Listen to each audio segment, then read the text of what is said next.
One fact that has been very apparent in my recent coverage of Apex is that there's always something I can do better. The basics might be as easy to grasp as they are satisfying, but it is the small moment-to-moment decisions that can make or break your chances to win. Of course, things are always looking a bit different if you're the one playing versus popping out that armrest for your backseat, but the simple fact still stays: I need to get better. And thankfully, I don't need to get better on my own. As a matter of fact, a good friend of mine has been playing this game ever since it came out, and even better than that, he was willing to share some of his wisdom with me. After I have failed miserably in my own attempt of trying to teach the basics to a friend of mine in the last episode, it is only fitting for me to reach out to somebody more knowledgeable than myself to rectify that mistake. But it just so happens that my mentor of choice is a very busy individual, so getting an audience with him was not as easy as you might assume.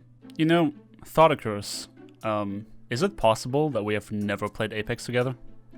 No, we've played with Birdie. I don't have you on my friends list. Oh. Did you delete me? Am I not big enough? Do I need to like pass a threshold to like stay on the friends list? Like, did I get purged? You didn't make the cut this quarter. This quarter? Okay, so I can work towards it, is what you're saying. Okay. Yeah, but for Q3, you still have a chance. Is that why I was not invited to the earnings call, or?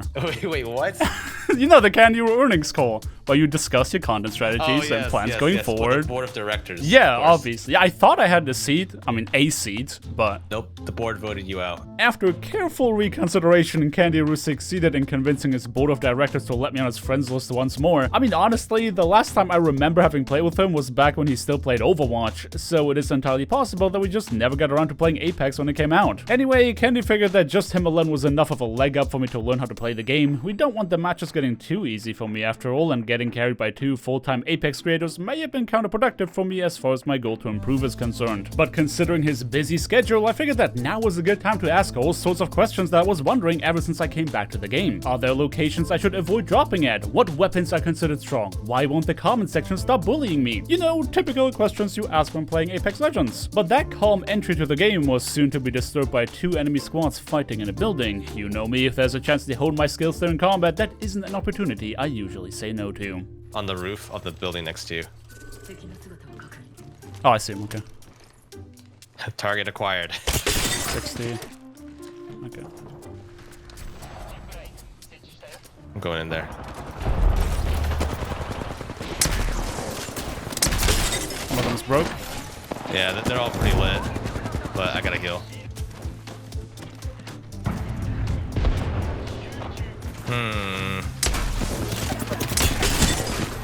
Octane broke.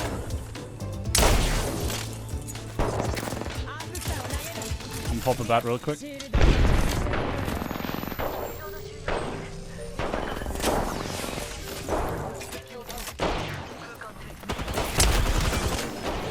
$64 and bang.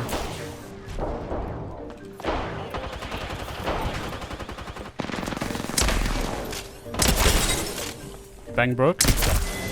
Alright, there we go. Nice. Now, playing on ping aside, there was definitely something very stiff about my gameplay. While Kändy was zipping around the building like a pro, I was awkwardly navigating the staircases trying to get to him. My lack of experience was showing, but it also appeared as though I was nervous. And that pattern continued to show all throughout this game. I know that I can do better than that, but there was something about playing with Kändy that made me doubt my actions. Maybe it was the fact that my usual teammates are just as clueless as I am, so if I end up doing something wrong, I would be none the wiser. But every time I went down during this match, I had to wait for Kändy to come around and save me. Needless to say that I was trying to pull my weight, but how am I supposed to keep up with his thousands of hours of experience? By the end of this match, I realized that winning is not going to be the issue. The real challenge is going to try to impress him, because as much as I appreciate his teachings, I definitely didn't want to feel like too much of a burden. Though as it turned out, what he considered a good match was very different to what I was capable of providing. Dude, I didn't do anything. What? 1400 damage just not doing anything? Kills. No, we gotta get some high kill games. Okay. I hear. Alright, there was a high bar of expectations for me to meet. Expectations which, granted, I was putting on myself. But still, how am I gonna get the content if I spend more time crawling than sliding? But the biggest thing that showed me just how long I haven't played this game for was the following event. No, but some 9,000 kills! Wow, it's almost like you played this game full time. Holy crap. It's not that much. It's some not. People have like, some people, no, seriously, some people have like 20k kills on a character. It became apparent to me that in order for him to acknowledge my skill, I would really have to up my game, and where it would be easy to succumb to despair after having been told that 9,000 kills aren't even that big a deal, instead, I saw that as a challenge. We're gonna put a little gas cloud on them. These guys won't ult hit him. Like this guy. This guy's down, I guess. Nice. Wait. Other team right here. Ah, he got perp. I hit him a few times. No. Oh. He flew away. He did his ult. Oh, wow. Nani? New team. Broke.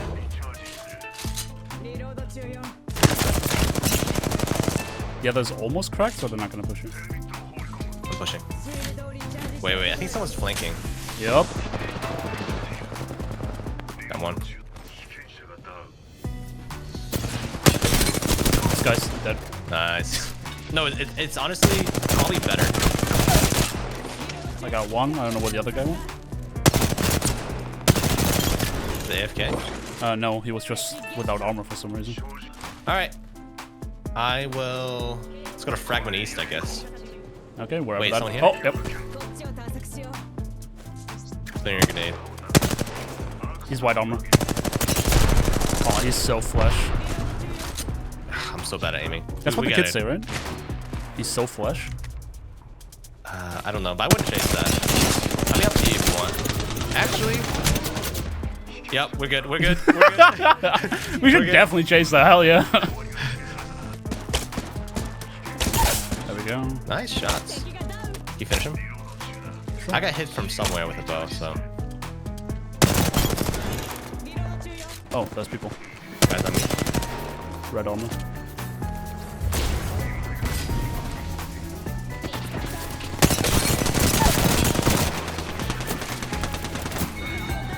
Nice. These guys used to be able to play the video game. No longer. I think I saw somebody over there. I feel like we're between two squads. It's very possible. Because, like, the chances of two squads being out in the corner of a map is just... That seems unlikely to me. Yeah. Oh, there we go. Hello, Cancer. Wow, you did just do that 5 damage there. Okay.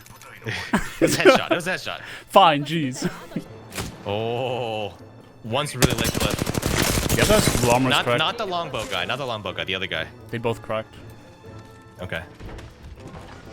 Oh, they're smoking that out. Okay, I don't have my ult. Yeah, they might have the G's. One down. Nice. You probably can get the next one. Sir. Nice. That's funny. I got you.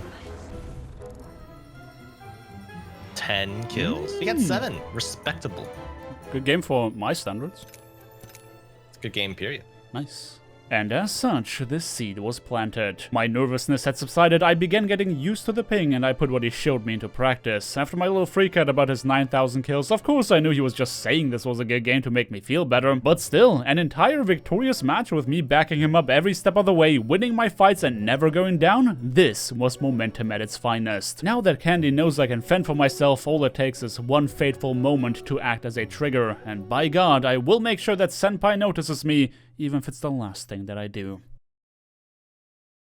Now, as much as I was ready to prove to Candy that I wasn't entirely useless, he did put a bit of a wrench in my plan. I'm not entirely certain how skill-based matchmaking in this game functions in regards to duos versus trio queues, but the duo lobbies we had been playing up until that point didn't feel much more difficult than the gold lobbies we had played previously. Frankly speaking, the only reason we even had to go to pubs was because we won so many games in a row that Candy found himself in Platinum, and that rank was a bit too high for the game to allow us to play together. Anyway, a friend of his by the name of Johnny had joined our party, and little did I know at the time that this edition would make the games a lot more difficult for me.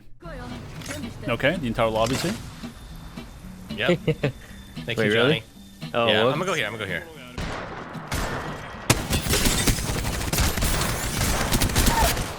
Yeah.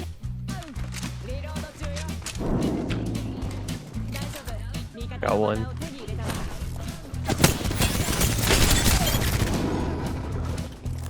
I don't know, Cliff. I think you're pretty cracked, bro. Yeah, no, you haven't seen the shots I didn't hit. Alright, chances of me getting lit up the moment I try to rest. Go. 0. Do it. 0? It's -%. Honestly, I trust him. That's not menacing at all. Time to fight him. Oh, it's too weird. He would have purple armor. Okay, one down. Trade, Oh, trade, what? nice. He's thirsty. TSM Johnny, let's go. 100 Thieves Johnny, let's go. What? How's that not hitting? Cloud9 Johnny, let's go. Okay. How's it not hitting? What the? Man, that could have been the game to have Senpai notice me. Letting him get thirsted so that he can spectate me was a good first step, and I was already getting complimented. If only I had been able to clutch that fight and get the res off, surely that would have been all it takes for the home run. The next couple matches unfortunately didn't do me any better. Johnny was obviously much better than me, as was kAndyREW, meaning that playing with the two of them would have me face off against much more competent opponents. I was back to square one of trying to keep up, much less succeeding in trying to impress, and after several back-to-back losses, as well as some very unstable servers, I was almost ready to call it quits. For the very last trios match of the night, Candy decided to go for a bit less of a heated drop, by which I mean an absolutely ice-cold one. At that point, his confidence in my abilities must have been absolutely shattered, dropping us so far away from other squads that we spent more time running than anything else. For roughly the first 5 minutes of this match, all we did was small talking to pass the time. It wasn't until I caught an arrow to the knee that we even considered the possibility of fighting another squad, and even then, you could really see just how indecisive I was. These lobbies had taken a toll on my mental. I was absolutely terrified of being the first man down once again, and if there was one thing I didn't want, it was having to be saved again. Though whatever squad we were fighting didn't seem very decisive either, they opted for a very cowardly high ground poke to keep us from pushing into them, though eventually Candy had enough of that and decided to go on the offensive anyway, causing them to back out. He had tasted blood and smelt the fear in their actions, meaning there was only one option for us to take: chasing them down. I think he's running. Why are they running? That's what Octane's do. They were so set on fighting us. Oh, team flying in on us. It's Predator. Red He has armor? red armor. Yeah, let's fight him. On me. Oh, what? He's dead. Oh, This he's guy. self-res. Oh, where'd this guy come from?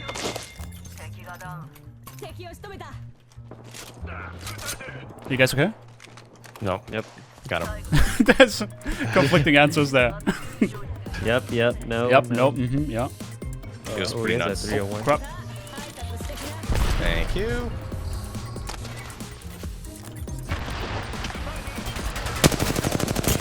Perp.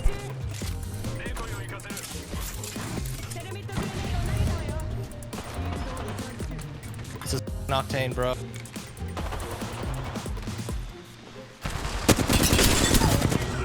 There we go. Jesus, thank you. Okay, so not a bad turn of events for us in the grand scheme of things. I mean, sure, this match had started off on the rather boring side, but one thing that usually holds true in Apex is that a quiet lobby is like a gunpowder keg. A single spark is enough to ignite the entire factory, and when that happens, you know chaos is taking over. But at that time, I didn't realize that the grand explosion was yet to take place. Red.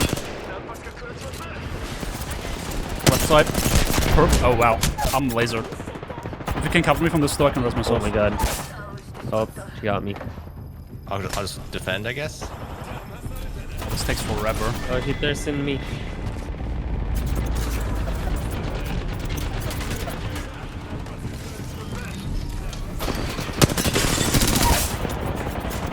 This lobby's kind of nuts. Yup.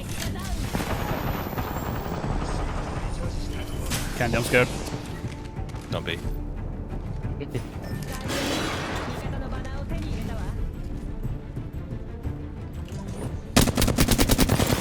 This is self-rest, by the way. I'm between them, aren't I? Jeez. Oh, that's a mobile. Oh, mobile result? Oh, nice. Guys up here. So you We're don't not want me done to yet, res? Cliff. You can. Oh god, nope, never mind. Yeah, that Valkyrie's cracked. Dude, she's one. Thank you. Nice. Oh my god. On me. This guy's almost broke. Yeah, I got Come on. I got Exodia, boys. I'm so happy. Nice. Where's the last guy? Wait, what? Nice. Oh, Wait. When did that happen? I guess that was the guy.